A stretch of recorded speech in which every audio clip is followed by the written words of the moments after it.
Las cifras de pobreza siguen siendo un tema polémico para el kirchnerismo. Según el Observatorio Social de la Universidad Católica Argentina, en 2013, la pobreza alcanzaba al 27,5% de la población. En septiembre pasado, por ejemplo, Capitanich cuestionaba estas cifras. De ninguna manera es posible corroborar una cifra del Observatorio de Deuda Social que experimenta la Universidad Católica Argentina. Todos los métodos, indicadores son obviamente discutibles y obviamente eso es lo que hay que hacer, pero no cabe la menor duda que en definitiva la pobreza tuvo una reducción abrupta, también los niveles de indigencia.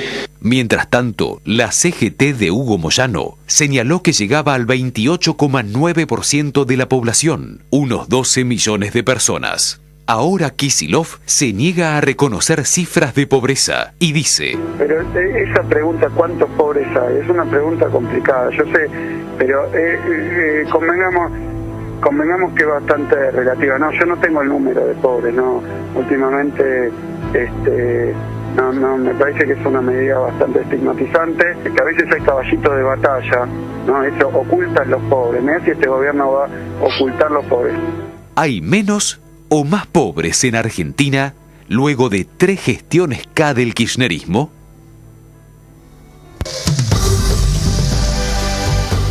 Esta presentación me toca el escándalo, ¿no? Pues el escándalo no es que haya pobres, o muchos pobres, o más pobres, sino que mencione la cifra de los pobres. Parece que mencionar la cifra de los pobres es tan pecaminoso como que haya pobres. No sé cómo ustedes reaccionan frente a esta información. En la Argentina, 27-28% de la población es pobre.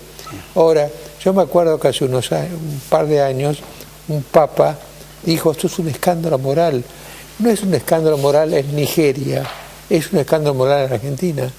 No podemos tener esta cifra, es un escándalo. Deberíamos avergonzarnos, pero pedir perdón en la medida en que participemos en las responsabilidades por esta cifra, ¿no? Que en Argentina 27,5% de la gente sea pobre en un país como la Argentina. O estábamos una idea equivocada de la Argentina, y la Argentina era mucho más pobre de lo que creíamos, o hay un escándalo por medio, ¿no? No sé cómo reaccionar. Graciela. 2 escándalos. Una, que estemos negando pobres. La segunda es que el INDEC ha dejado de medir la pobreza según primer semestre del 2013. No solo intervino el INDEC, sino que parece que así como quiere hacer desaparecer, no sé si el número o los pobres, lo cierto es que no tenemos cifras ciertas ni oficiales, no solo de pobreza, no solo de indigencia, sino desde que tenemos la intervención del INDEC de enero del 2007. Pero desconocer esto hace que no tengamos políticas ajustadas a la realidad. Porque se habla del 27... pelearnos, inculpar a lo que sea, decir la verdad. Si usted dice la verdad, está como conspirando contra el bien común. Está estigmatizando a los objetos de la verdad. Sobre las cifras concretas. Cifras concretas. Nosotros no elaboramos más que el índice de precios al consumidor y las canastas que valorizan indigencia y pobreza. Usamos como referencia el Observatorio de la Deuda Social de la Universidad Católica, simplemente por una razón, porque la encuesta de ellos, de pobreza e indigencia, comienza en 2003-2004 y en esos momentos, hasta 2006-2007, coinciden prácticamente con los números oficiales del INDEC. ¿Sí? Hablábamos de pobreza y estábamos hablando de un punto en promedio de diferencia entre 2004 para cada año hasta 2006. En indigencia, más pequeño todavía, 0,6 en promedio. Hoy, a la última medición de pobreza del INDEC, el primer semestre del 2013, 3,5 de pobreza contra 27,5, que es el máximo que pone el cálculo, el observatorio, con un mínimo de 25,6 porque hacen los dos extremos de canasta. Y en indigencia estamos con 4 puntos de diferencia, 5,1 de la UCA contra el 1,2 del oficial. Es decir, algo pasó entre 2007 se empezaron a distanciar. 2014, claro, que empezaron a diferenciarse estos números. ¿Cuál es la razón? Tampoco hay que olvidarse que así como cuando dejaron de publicar la pobreza e indigencia a principios del 2014, dieron excusas no válidas, alegaron a severas causas metodológicas, sí. Pero sin embargo los primeros años del kirchnerismo se vanagloriaban de los números de pobreza e indigencia que bajaban. Entonces hay una contradicción. Sí se podían calcular, existía el IPC para ese segundo semestre, no había cambiado el índice, se podía calcular la canasta y es un deber reconstruir. También yo diría que el fondo del asunto es que el deber es vivir en la verdad. Tenemos que vivir en la verdad, aunque sea dura, tenemos que vivir en la verdad, ¿no? Como profesional, ¿no? Como hombre dedicado a la tarea social, al estudio sociológico, la respuesta del ministro de Economía. No, yo creo que es muy mala. Primero, el Estado tiene la obligación de tener cifras y dar cifras a la población. No es que si al ministro le parece o no le parece. Estigmatizar es decir, pobre Juan, María, Pedro, nadie está pidiendo eso. Está pidiendo establecer un criterio, una línea de pobreza, las características, cómo es en cada región del país. Yo creo que la Argentina tiene 27% de pobreza porque es la medición más razonable que tenemos en este contexto. Está claro que la situación empeoró en los últimos 4 años. Claramente hay más pobreza hoy que en el 2011, no que en el 2001, el 2002. Está claro que ha empeorado la situación del empleo y el único empleador ha sido el Estado. Y está claro que tenemos un problemón que es más de 1 millón de jóvenes fuera de todos, excluidos, que ni estudian ni trabajan.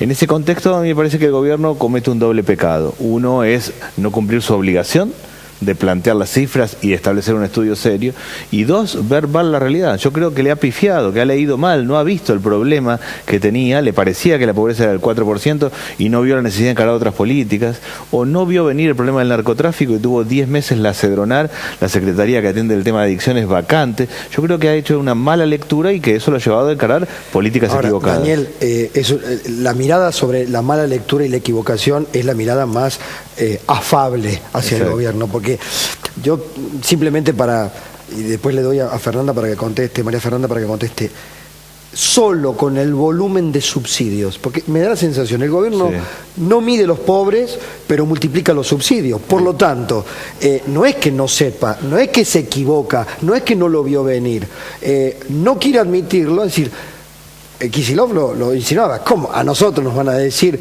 que no atendemos a los pobres. Los atienden, los mantienen, los tienen como clientes y no los muestran. Esta es la burda, digamos, una síntesis un tanto brutal de la intencionalidad, ya no de la cuestión de la negligencia o la impericia que tengan para medir a los pobres, ¿se entiende? Absoluta. La política social en el 2003 eran 4.000 millones, hoy son 100.000 millones de pesos. Han volcado mucho más dinero. De los 100.000 millones de pesos, 90.000 es dinero directo a las personas. Asignación por hijo, pensiones y otros programas. Contra eso ha jugado la inflación, que claramente hace, la asignación universal por hijo eran 180 pesos en el 2009, hoy son 644 pesos, la mamá compra menos con 644 que los 180 de octubre del 2009. Claramente, yo diría, ha habido una mala lectura y junto con eso un intentar tapar, y en el último tiempo un intentar por el lado del clientelismo utilizar la política social en términos de decir, para vos sí que sos amigo mío, para vos no. Ha aumentado el subsidio claramente y sin embargo ha aumentado la pobreza, yo creo por 3 cosas. 1, por la inflación, la persona alcanza menos plata. 2, por el parate de las changas de la construcción y del textil. Una persona que además tiene planes sociales engancha algún tipo de changa, eso se ha parado. Y 3, porque claramente se ha complicado la temática del empleo, objetivamente, y hay un sobreendeudamiento. Las personas pobres toman crédito al 150% anual con fotocopia del DNI. La misma persona que le alcanza menos la plata, que tiene menos changas, tiene que pagar una cuota de algo que tomó el 150%. Todo ese proceso se está complicando y explica gran parte del conflicto social. María Fernanda. Mira, recién me preguntabas esta cuestión de si el kirchnerismo no sabía, no vio. Yo creo que el kirchnerismo tiene una decisión política. Vos como Estado, como gobierno, podés tomar la decisión de terminar con la pobreza o la decisión de administrar la pobreza. El kirchnerismo decidió administrar la pobreza. Y eso, administrar la pobreza, significa, obviamente, continuar con algunos tipos de planes sociales que generan esta cuestión de dependencia, que no terminan de generar libertad y sinceramente, igualdad en la Argentina. O sea, los niveles de acceso mínimos que puede tener cualquier ciudadano para poder acceder a salud, educación, alimentos. Entonces, ya basándonos de esta postura, vos tenés que decir, bueno, ¿qué pasa con los indicadores de pobreza? Y lo cierto es que si vos lo que querés es administrarla, datos de aumento de la pobreza son negativos para una administración de un gobierno. Obviamente que sí. Ahora, ¿qué le pasa al kirchnerismo? El kirchnerismo constantemente creó mentiras tras mentiras. La primera gran mentira es la intervención del INDEC y por lo tanto la generación de un índice de inflación totalmente inverosímil y mentiroso, que lleva acarreado después el indicador de la canasta básica de alimentos. Ahora, ¿qué pasa? Encima hacen una modificación de la canasta básica, o sea que ya ni siquiera el dato no es mentiroso, sino que encima ahora el dato no existe. ¿Qué implica esto? Un problema enorme. A mí me encantaría que Kicillof vuelva a ser el que era en la facultad. Kicillof en la facultad, antes de ser ministro, planteaba que la intervención del INDEC era una barbaridad y se indignaba porque decía que no podía ser que un Estado, que una nación no tuviese indicadores. Lamentablemente, eso decía el Kicillof. Académico. Exactamente, el académico. Ahora, cuando es gobierno, dice que los indicadores de pobreza son estigmatizantes. Lo que hay que hacerle entender a Kicillof y hacerle recordar, porque por lo menos cuando era profesor y estudiante lo recordaba, que cuando hablamos de pobreza, no hablamos de un número vacío de 27%, el 3%, el 4%, estamos hablando de personas. Personas, cerca del 30%, 12 millones de habitantes, 1 de cada 4 argentinos, que no tiene los suficientes ingresos para tener una alimentación adecuada, nutricional, que tener acceso a la educación y acceso al transporte. Estamos hablando de esa cantidad de personas en la Argentina. Entonces no es un número, no es estigmatizante, es la base mínima que tiene que tener cualquier Estado para hacer políticas públicas. Ahí está. Y es más, para cerrarte, política pública y evaluación de la política pública. Claro. Si yo estuviese en el gobierno, a mí no me interesa. A ver, mi dato no es bajó 2 puntos la pobreza. Mi dato tiene que ser, me falta el 14% de la población para sacarla definitivamente de la pobreza. Me da pie para algo. Y Daniel Arroyo está trabajando con el equipo de Sergio Massa. Absolutamente, ¿verdad? sí. Le doy pie para que me cuente qué piensan hacer en función de esto, pero también para algo que introdujo María Fernanda, que es, y también por supuesto Graciela, el control de calidad de estas capas geológicas de subsidio tras subsidio. Recuerdo una investigación de Marco Hilden Olson de la Fundación Libertad y Progreso sobre la superposición de subsidios, que usted lo debe tener mucho más claro, de subsidios nacionales con los de la provincia de Buenos Aires, que conformaban algo así como un 120 subsidios, que se superponían, que se parecían, ¿no? De la provincia de Buenos Aires se parecían a los nacionales, pero más chiquitos, sí. Y que no existía una rendición eficaz del Estado sobre objetivos cumplidos, niveles alcanzados, es decir, si eran subsidios que habían permitido un tránsito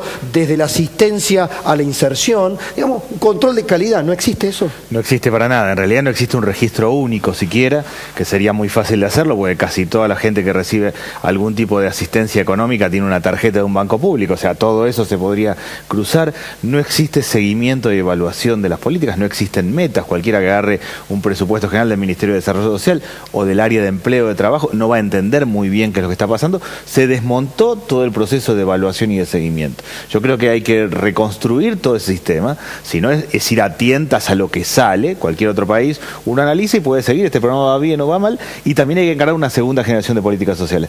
Nosotros dentro del equipo de Sergio Massa creemos que primero hay que crear el derecho a primer empleo, que una empresa que toma un joven tiene que tener 24 meses una deducción impositiva sustantiva, el 75% del salario mínimo. Tenemos que lograr que todos los pibes tengan un primer empleo, si no esto no va a funcionar.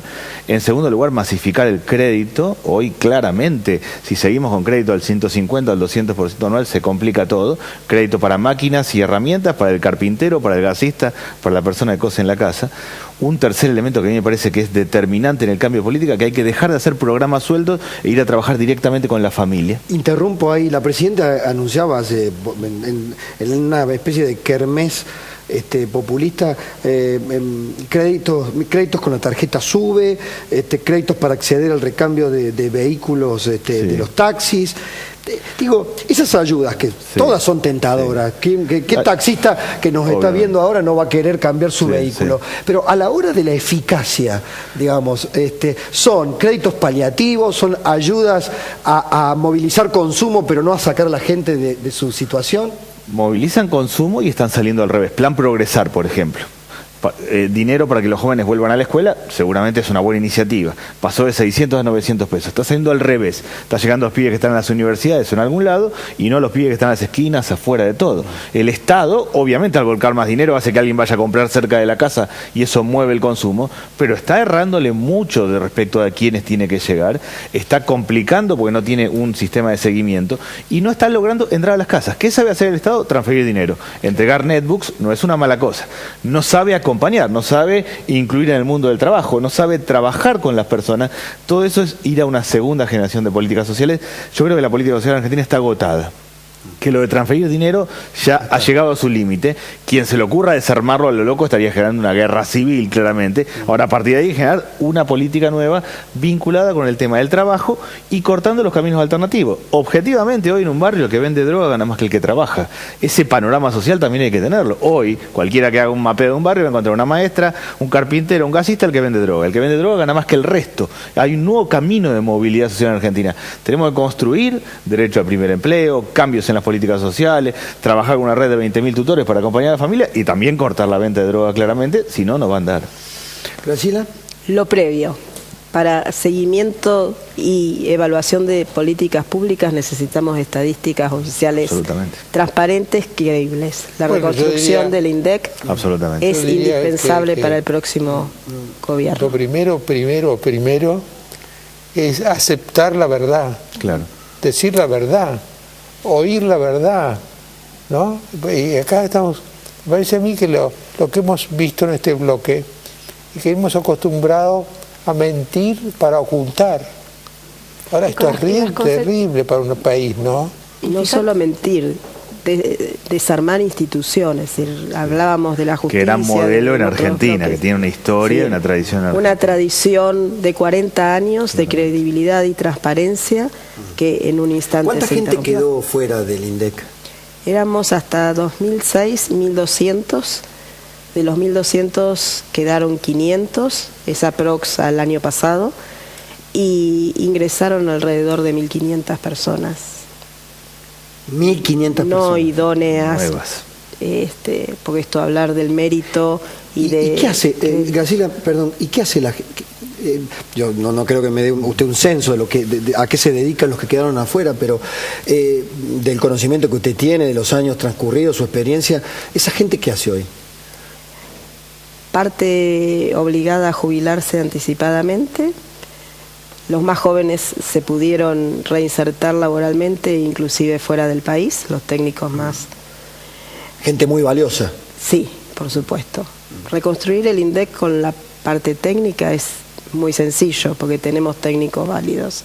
El tema es que es una decisión política de volver a reconstruir el INDEC, de volver a tener técnicos y reconstruir y construir de cero la credibilidad. Sí. Claro, yo diría que lo más importante es la decisión de vivir en la verdad. Y de cómo se reconstruye la credibilidad. Para que a mí me crean, yo tengo que ser veraz. Ahora, si yo renunciara a veracidad...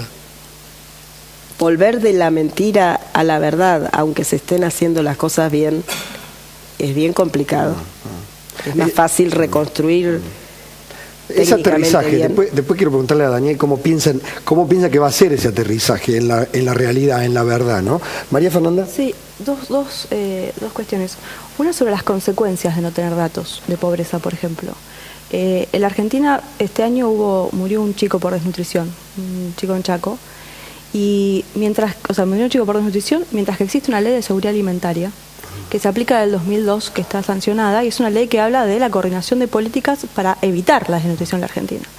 La que plantea la ley es la creación de un mapa de desnutrición en el país, que el último que se hizo fue en el 2005. O sea que hace casi 10 años que no tenemos datos sobre cómo está la situación de los chicos en la Argentina. Ahora, también plantea la ley que debería existir, que la forma de controlar y evaluar si lo que se está haciendo bien, es a través de la canasta básica de alimentos, a través de la encuesta permanente de hogares. Entonces, esto es una consecuencia clara de la falta de datos, termina siendo la falta de evaluación de políticas y que puede llevar como consecuencia, aparte de todo el resto de políticas que no están funcionando, a la muerte de un caso de desnutrición que podría ser evitable. Y conocemos a este caso, pero hay un montón de otros casos en Argentina que no se conocen. Ahora, yo le pregunto esto, esta falta de datos o esta distorsión de los datos, ¿es inocente? No, claro que no es inocente. Es por eso, es para garantizar que el relato siga funcionando. Es una defensa terrible del relato. Ahora, me decías cómo recuperamos la credibilidad de la Argentina. Mira, Lilita siempre plantea que en el país deberíamos funcionar bajo el velo de la ignorancia, ¿no? Que uno debería tener, esto lo plantea Rawls, que como sociedad deberíamos firmar un contrato entre todos y establecer cuáles son las políticas que queremos desarrollar para garantizar los pisos de igualdad y libertad en la nación. Y el velo de la ignorancia significa que ninguno de nosotros sabemos en qué lugar de esta sociedad vamos a estar, si vamos a ser ricos, pobres, si vamos a ser jubilados, si vamos a ser niños. Ahora, lo que sí va a establecer es que entre todos nos pongamos de acuerdo dónde vamos a poner la prioridad. Y eso siempre plantea que la prioridad sí tienen que ser los chicos y los jubilados. Entonces, por eso nosotros siempre hemos dicho que tiene que existir el ingreso universal para la niñez y el ingreso también universal, el 82% móvil para los jubilados. Y por eso la nación debe tener, y el Estado debe tener, políticas claras al respecto y cómo desarrollarlas. Ahora, vos fíjate que lamentablemente en el país, que esto yo creo que la forma de mejorar, de generar la credibilidad es esto, tener una planificación a mediano y largo plazo del país que queremos. Pero lamentablemente en el país siempre actuamos bajo el velo de la especulación. La política pública se hizo a mediano y corto plazo. Y yo diría a cortísimo plazo. O sea, yo saco un día la asignación por hijo, que termina saliendo después de la presión política, no por una definición del propio gobierno, decir yo voy a ir para plantear este ingreso para algunos chicos, porque no es universal, no es para todos. Cuando plantea la posibilidad de las 12 cuotas, en realidad, ¿qué pasa? Y el año 2014 hubo una pérdida del salario real enorme en el país, lo mismo que una pérdida de la capacidad de compra de los jubilados. Entonces, ¿qué hizo? Son pequeñas estafas cotidianas. Esas estafas cotidianas, pero que son parte de esta rueda, de esta pelota que crea el kirchnerismo para mantener el relato. Daniel, ¿cómo se aterriza esto que plantea Mariano, ¿no? Supongamos, vamos a suponer, dándole, por supuesto, la oportunidad a quien gobierne de que se va a querer reencontrar con la verdad. Sí. Que el que gobierna tiene que reencontrarse con la verdad. Ahora, no va a ser fácil, sobre todo me parece que este es un problema de los efectos del populismo cuando se ha instalado durante mucho tiempo, ¿no? Regresar, quitarse el velo, comprender cuántas ilusiones se habían armado y qué quedó de aquellas ilusiones no es fácil. Sí, yo creo que hay que hacerlo rápido y ya, y un poco lo que plantea Sergio Massa, que en el caso del INDEC es que en serio hay que terminar con la intervención, tener una comisión, trabajar con claridad.